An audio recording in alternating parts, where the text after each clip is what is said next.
the question with her and Greetings, Solomon family. relates to Grand Rising. Songs of All Solomon, praises to the Most chapter High, 1. Mother and Father of all things.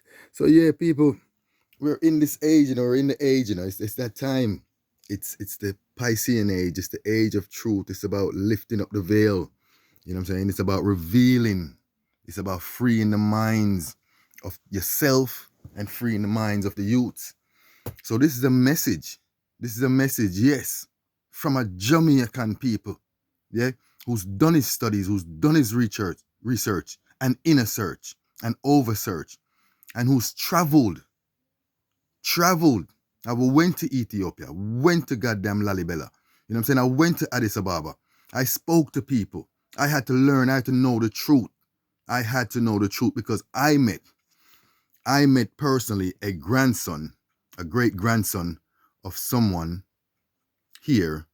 I think it was in New Cross. I was doing security. And I met an Ethiopian guy in New Cross, and I was doing some security work in the train station at HMS, one of those goddamn places. But anyway, he had given me a nice story. He had told me a wicked story about the whole Selasi thing and what his family, because his whole family used to work in the palace. They worked in the palace for Selasi and everything. You know what I'm saying? So they were privy to a lot of things, and he's here in England now in exile.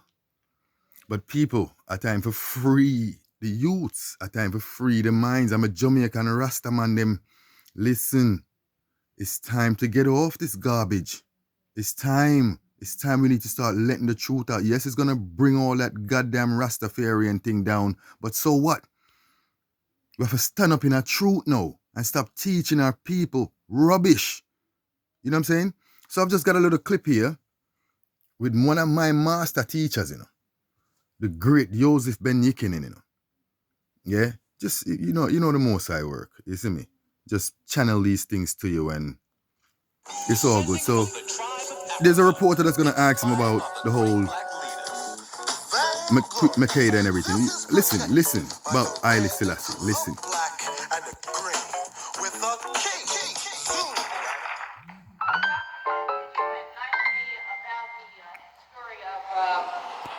Queen of Sheba and Solomon, and the second part is Haile Selassie, the last heir or the last member of Makeda and Solomon's family, or bloodline. Wow. Well, first of all, let me put it in proper perspective. Makeda was not the queen of Sheba. She was the queen of Aksum, or Ethiopia, and the empress of Sheba. She was queen of Ethiopia and conquered Sheba. Sheba is on the Arabian coast. Ethiopia is on the African coast. When a queen conquer another queen or kings, she become an empress. Now, the question with her and Solomon relates to Songs of Solomon, chapter 1, verses 1 to whatever it is, till you get to chapter 2. This myth that once Makeda went up to Solomon, in this communication that went on between them, there came a time when she mated with Solomon. He was wise and she took all the money he had, a little bit of change, because her bodyguard was bigger than his whole army, and he was so wise, and she went to him with a little goat pasture country called Israel, as against this monstrous empire that she had. Having that, went and took his money, came back allegedly pregnant with a son called Abna Hakim, which Westerners call Menelik I. But the proper name in Ethiopian language is Abna Hakim. When he came at the age, he went back to the father. The father supposed to have the gold ring. This is in the Keber Neges. The Keber Neges is Ethiopian Chronicles of the King. Supposed to have been kept from the time of Makeda until Haile Selassie. Makorin. Amna Hakim was sent back to his father when he came 12 years with a ring. The father was supposed to give him some ark, send him back. His mother then abdicated the throne for her son. Ethiopia changed from the indigenous religion and adopted the Hebrew religion.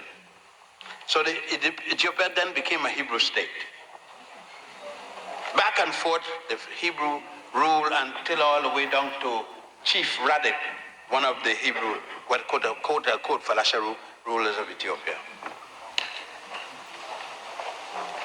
The point is that Ras McConnell, his father, was the cousin to Emperor Menelik II, Abdul Hakim II, famed Menelik of the Battle of Adawa. Selasi was only a third cousin to Menelik, the emperor, had no right to the throne in terms of succession. There were about 8 people before him to take that throne.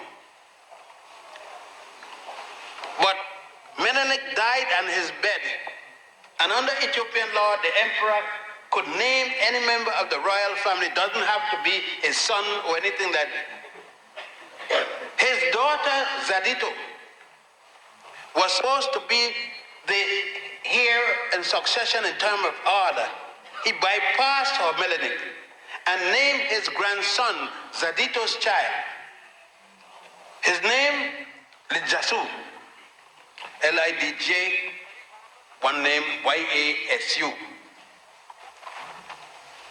Selasi and Abuna Johannes, Abuna is the head of the church, the Coptic church at the time. He and Abuna Johannes conspired with the French and the British to overthrow Yasu because Yasu wanted to unify Ethiopia.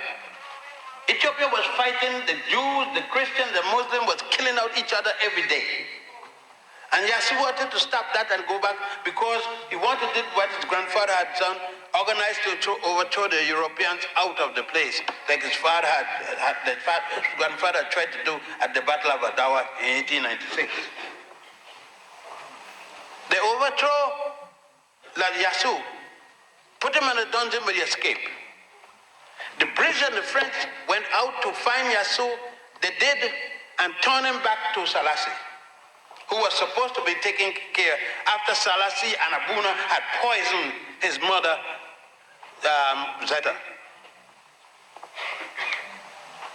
When they got him back in their hand, they put him in a dungeon and put a 24-hour guard on him, and he died there in his feces.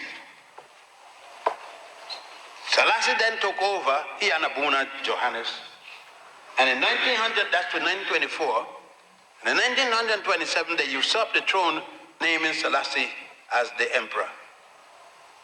It is nothing special about Selasi because she, Makeda, named her son the Lion of Judah. All emperors of Ethiopia from that time carried the name Lion of Judah. It wasn't a big deal. He just carried the name that others were carrying. Now as to legitimacy, he had no legitimacy. He took the throne by killing both Zadita and her son, Lidjasu. As a matter of fact, that's why I am in the West. My father was working for Lidjasu in Brazil as the consul general. In 1924, we were sent there. Shortly after we went there is when the first overthrow came. And then if anybody that was called back home working for Lidjasu was hanged. My father didn't want to be a dead patriot. And so he went back to Puerto Rico with my mother. That's my mother's country, through Cuba. And then we stood in Puerto Rico and the Virgin Islands for a number of years before I went back to Ethiopia. In 1959, working for the United Nations, when I went to Ethiopia, he locked me up. The United Nations had to get me out as a dangerous Ethiopian because you can't get rid of your Ethiopian citizenship. Once you're born there, you are for the rest of your life under Ethiopian law. But the United Nations got me out. My father wanted to get back. My father died 102 years old. At 96, he petitioned, 96 and blind. He petitioned Ethiopia for return, and Selasi turned him down. said he was a dangerous enemy to the state. So, isn't somebody I got anything good to say about? Descending from the tribe of Africa, inspired by the great black leaders. Vainglory. So there you go, people. Y'all want to believe what y'all want to believe. This is Dr. Joseph Ben Yikkinen. You know what I'm saying? He's a Falasha Jew, his family and everything. That's facts you're getting. So we need to get off this whole Rastafarian Haile Selassie bullcrap. You know what I'm saying? No disrespect to no one. We're talking about truth here, and we got to stand in truth now, people. You know what I'm saying? This is where we are. You know what I'm saying? This world, these religions of this world have been leading us down the straight. As carbon melanated people, we need to start standing the God within us. You know what I'm saying? And that's bypassing all middlemen. Forget all the middlemen. You know what I'm saying? We're dealing straight with the Most High. Whoever the creators are, the creator of this world, the mother and the father of this world. And I say the mother and father because I know it takes two. That's what nature shows me.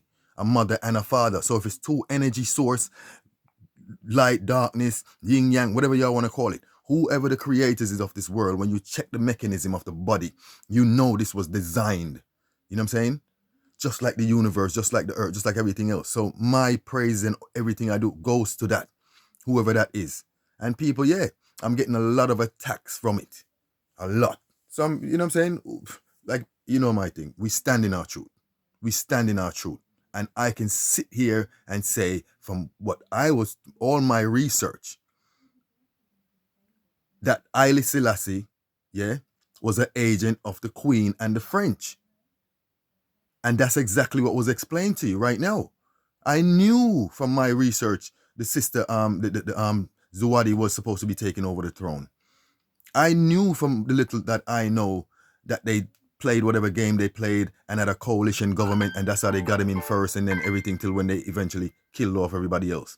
But yeah, it's truth, people. A fox we are dealing with. I'm a Rastafarian brother them because that shit ain't been doing nothing for us. Nothing. Nothing. Nothing. That Rastafarian shit has not been doing nothing for us. So we need to stand now in truth. Forward together as one carbon melanated people. Yeah, man, I just said them, man, let's start moving, man. Let's start moving. Piscean age people, I'm there, I'm gonna drop it every chance me get. No disrespect to anyone, you know what I'm saying? It's all about the love. It's about freeing the minds. We got a lot of youths out there, especially in Jamaica and all over the Caribbean, that's on this Haile Selassie thing, and it's not getting us anywhere. This Christian thing's not getting us anywhere. The Muslim thing's not getting us anywhere. And y'all knew I was coming. Y'all knew I was forward, and I know. Y'all tried. Y'all tried. They tried, people. They tried, but yeah. At the most I guide our thing. The most I, the mother and father of all things, guide our thing. So them even think so we are work all over now. You know? Them don't know so the universal energy speak to us. That's the greatest. And we standing at that until that fail we. And it will never. So I love my people, my Rastafarian brothers and sisters, come on. This is not with no hate. This is not with no grudge. This is fact. You know what I'm saying? And my research showed me that I went to goddamn Ethiopia, people. I went to Lalibela. I took my shoes off. I walked on the goddamn ground. I know the messages I got. I touched the columns at fucking Lalibela. I'm telling you, I heard the voices of the mothers and the youths, them crying. I know the message I got. So it's not about bringing down Haile Selassie and all. It's just letting y'all know all these religions and this Rastafarian thing, praising Haile Selassie. This it's gotta go. It's gotta go. It's about the Most High, the mother, the father of all things. And that's where it needs to be. Finding that God within self, in I first. You know what I'm saying? Because there's a lot of good stuff that the Rastafarians push and preach. You know what I'm saying? But we need to get off this God thing. Haile Selassie is not no God. He wasn't anything more special than I or any single one of y'all out there. You know what I'm saying? It's about people raising their levels to a certain consciousness. So yeah, listen, backlash for me don't mean nothing. I've been getting it. Like I said, they tried stopping me from bringing this message out already. Yes, I don't know, poison couldn't work. Sorry. All praise to the Most High, Father of all things, people. Free the mind, free the youths them Let's free the youths, them. It's that time. It's that time. It's time, people. More love and blissfulness to you all.